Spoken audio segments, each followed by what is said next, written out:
So, speaking of numbers, would you be surprised if I told you that in last 5 weeks I have not gained any weight? I would be You surprised, would be yes. surprised. Why? Do I look fat? Is No. that what you mean? No. And also, I'm not I hating. have to be polite here. You can On be air. you can be yourself. You know? Oh. You don't have to be polite. Also, You know, this is one of the few times in my life where I can gain weight without any shame. And I can still shame other people for gaining weight.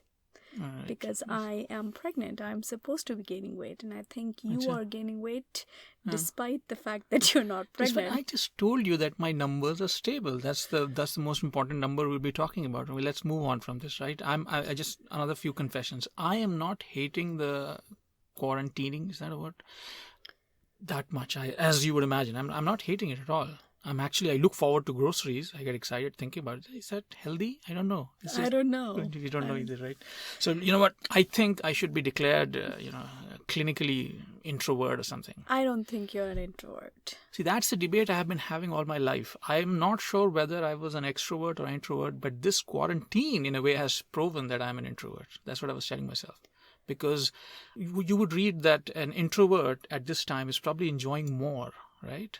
I don't know. Is there a difference between introvert and a loner? Or is it the same? I know you are a loner, kind of a person who wants to be alone. Maybe that is an introvert. I don't know. I don't know. Introvert, like when you are in a group of 5 people, when we are in a group of 5 people, you're more likely to talk to 4 people, and I'm more likely to talk to one person that I already know. So I think. But who knows? Maybe I'm faking. I'm just talking because I think that I'm supposed to be talking. It is. That's possible that you're faking. But that does not mean I could not sit there and enjoy myself. Just in my own mind. And I don't know. Which what? I think we have lost track of this. This is not a very highly produced show. Clearly, we're just going off. Let's get to the topic. Where are we? This is what? What date is today? Tell me. April 11th. April 11th, we are on CoviDiaries. All right, I'll give you that. And let's not fight about it this time. Why not? I'd like all my listeners to vote. All the listeners to vote and tell us whether they vote for CoviDiaries or what is your name? What is the name of your Corona Diaries. So everyone please vote so we can just settle this. Let me just make an appeal. The thousands of people who are listening us out there around the globe, please come on and give your valuable vote because these decisions are really important. Let's move on. I don't know why are you underestimating our 10 listeners. I think that those 10 listeners are very important to me. And if they vote in my favor, I will highly, highly appreciate that vote. So please vote for me. Aaj dekhenge. Go on. What numbers? You forgot the purpose of this thing. Why are we here? Sorry. Yes, so New York is doing, we are cautiously optimistic these days. The numbers of overall cases, positive cases in New York is kind of plateauing now. It's not going up very high. Okay, yeah, so we are flattening the curve, right? Yes, we have flattened the curve. And what's last week or this week? I think this week. This week. And the way we came up with that information is that fortunately, the death rate, which is very unfortunately high, is stabilizing. So we reported higher 200 deaths, 300 deaths, 400 deaths.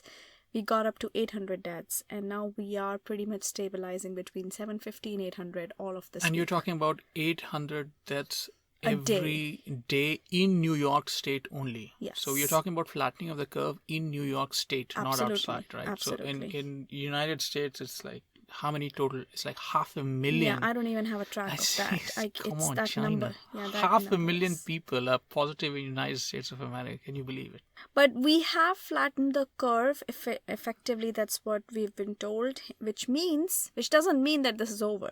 It just means that it's not getting worse. But as high as this number is of every day, how long can we sustain this? And how long do we have to sustain it? Because it's very sad. Yeah.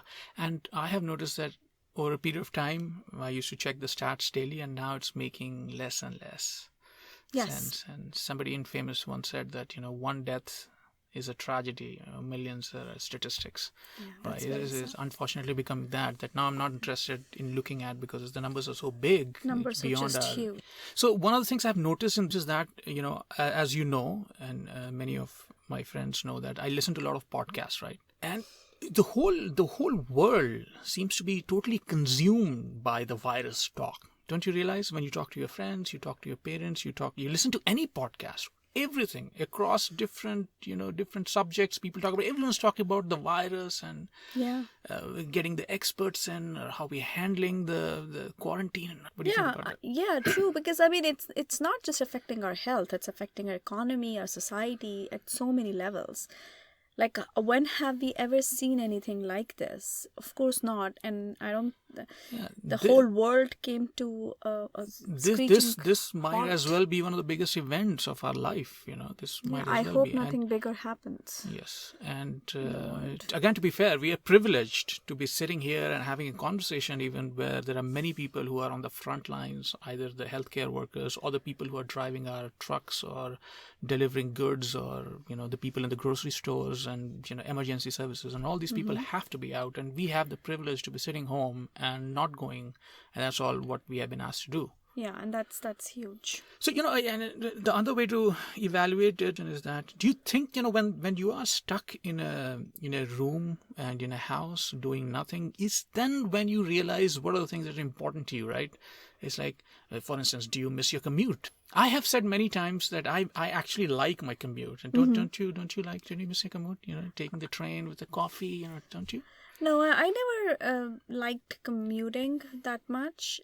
What I do miss, even though I do some things at home, I'm not necessarily missing being going up, getting up, going to work and doing the work, but I am missing that social interaction I had at work, because I'm meeting a new person every hour. Yeah. And my work is very rich in social interaction, and it's And fulfilling. It's so fulfilling to me to be doing that work. So Yes. I'm missing that fulfillment that I get every day. That's fascinating. Yeah, that is something. Yeah, I could imagine that. But there's another thing, which people like us who don't meet new people, but we have a technical term for what we are missing. It's called water cooler talk. So when you are at work, it's not just about work, right? So right now, I'm not going to ping one of my colleagues and talk about something which is not related to work at all. This would be really Yeah. weird. Though I know that people are setting up meetings which are titled water cooler talks, and one of the rules is that you are not supposed to talk anything related to work. It's a serious business. In fact, Oh, we have really? one of these next Tuesday, where we have a light meeting which is on teleconference and video conference, and I'll be hosting that, by the way. So that's a Oh, plan. that's fascinating. So people miss that, and I think that is the part of being at work which people like. You Yes. get out of the home, do your commute, and which I like, as I said, because I use that time in my productive ways in which I can imagine. And then you meet people, and those interactions are what keeps you going. So yeah, so one other thing, there's something which has come up among ourselves. It's like, what are the things do you think we differ in opinion in as far as corona crisis is concerned? So what I've realized is that our risk assessment of the virus is a little different, right? For instance, one of the reasons why we have fought in last, let's say, a week is because you thinking that I was not taking a few things very seriously. For instance, when I go out for a walk, I used the same surgical mask for 3 days or so, right? Yes. I mean, in the beginning, we felt that our risk assessment was same, opposed to our friends and other people. But as we go on, I think maybe I am becoming more and more careful as the numbers grow and the numbers are kind of getting to me. I don't like you going out and coming back home and not wiping your headphone and sometimes not wiping your wallet. That kind of drives me crazy. Yes, I do those things, and I should say that on the record here. I don't think you do, because multiple times I've asked you, did you wipe down your wallet? And I have. and then you say, I should not be carrying my wallet. It's a leather wallet. You don't want to wipe it. I don't care. I'm just saying that headphone. Okay, fine. So that's here's on- the thing. If you don't take out your wallet from your pocket while you're out, and the entire time my hands are in my pocket, and I come back, I didn't think it's necessary. But let's just hold it there. let's get to the bottom of this, right? The reason why your risk assessment, and the other day we went into the detail to discuss something about how you think the virus is spreading. Yes. Right. So my imagination is, and my understanding of the situation is that the virus, from whatever I have gathered, is that the virus is spreading by the droplets when you speak, cough, sneeze, etc. And these droplets are rather heavy. So around there is 6 feet guidelines, and that's the farthest your droplets could go, even if you sneeze really heavy. Right. And you were suggesting the other day that apparently this could be aerosols, and this could just be suspended in air for hours, days. What do you mean? Elaborate on that. So I've been saying two things. One thing is, yes, I do believe it's airborne.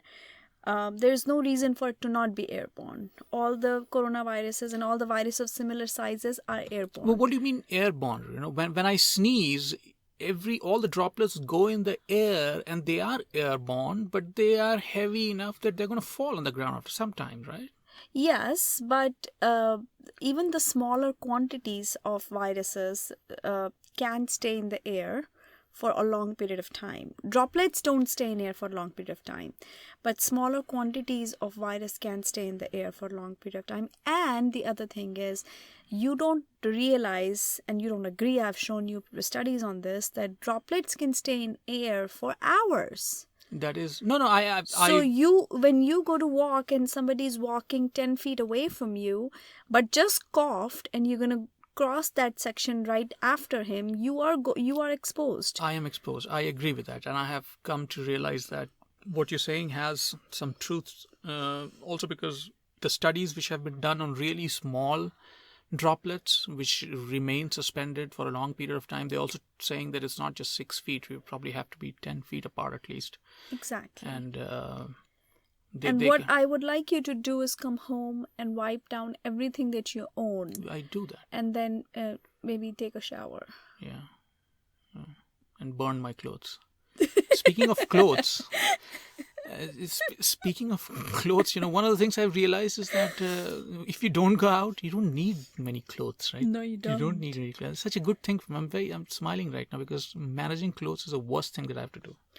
Well, I need clothes. The unique problem I'm having is, due to being pregnant, I'm growing out of my clothes. Okay. And I have no way to go get clothes. So now I'm going to take over some of your clothes. That has started happening. And one of the things that has come to my mind about this virus is that how in the beginning, when this happened and everyone was freaking out, we thought that here's the virus here's something biological, right? It's not going to discriminate between rich people and poor people. Yes. Everyone who is young will have a better chance, and everyone who is old will have a less chance, independent of whether they're rich or poor. And now that we are finding more and more data, we really do find that poor people, whether they're young or old, are suffering more. Black Americans are dying at a 2 to 3 time rate higher than the other people. One of the reasons is that these people are usually the people who are still working. They are the people who are keeping the city running. They are the people who are delivering, who are working in grocery stores, who are working in trucks and hospitals.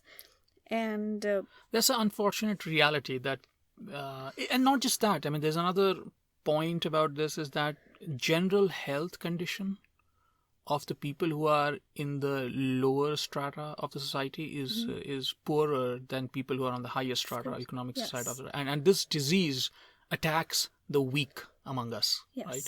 So in that way, it's not that equal opportunity virus. What do you call it? Equal opportunity. I don't think we call it equal opportunity virus, but yeah, it's not. It's sad that poor people who suffer are suffering even more. With less wages, they still have to work. They don't have very good health insurance. They usually depend on junk food, and because it's cheaper. So it's many levels of sad. I cannot even begin to imagine what stories we're going to get from Africa. And I was just recently listening to what's happening in Congo, where they just released the last patient of Ebola. Could you believe that? Last patient of Ebola. They were still handling that. You remember when we went to Africa in August? We Yeah. had some news about Yes. Ebola happening in the Yeah. that is Democratic Republic of Yes, Congo. I remember. This week, they just relieved the last patient of Ebola, and it was like a celebratory mood. But now look what's coming for them, right? So this is Within a week, they found the first case first of case, and it's corona. pretty unfortunate of Yeah, what's that going to would be happen very there, sad. right?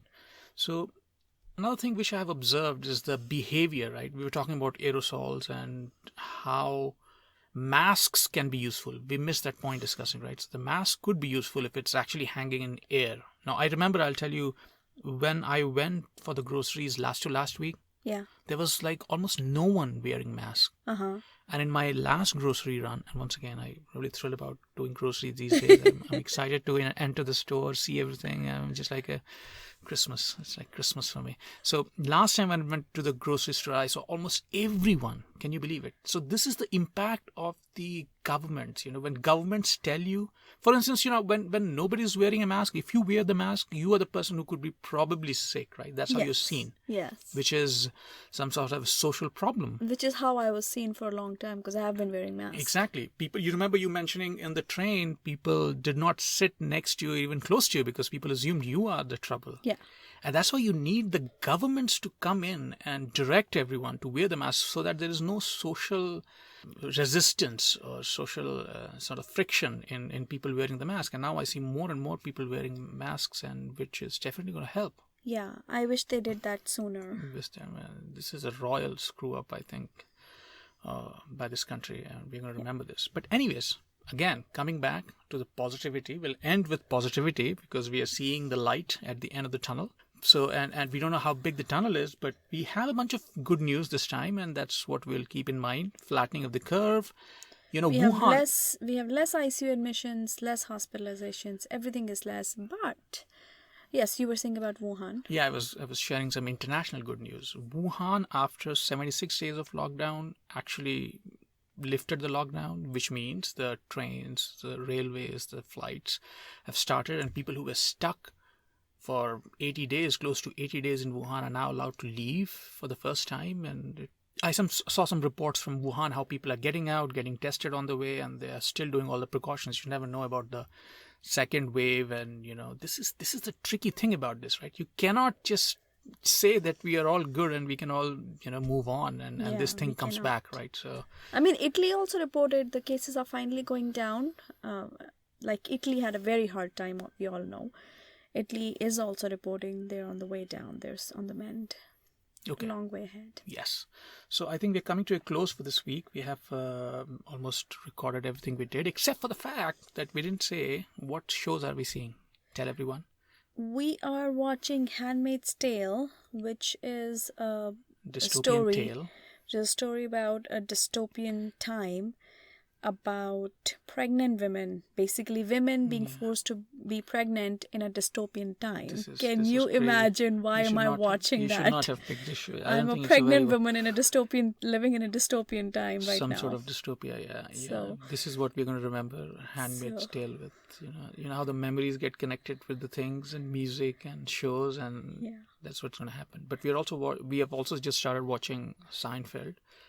For the first time, I should say, which is really embarrassing, but yes.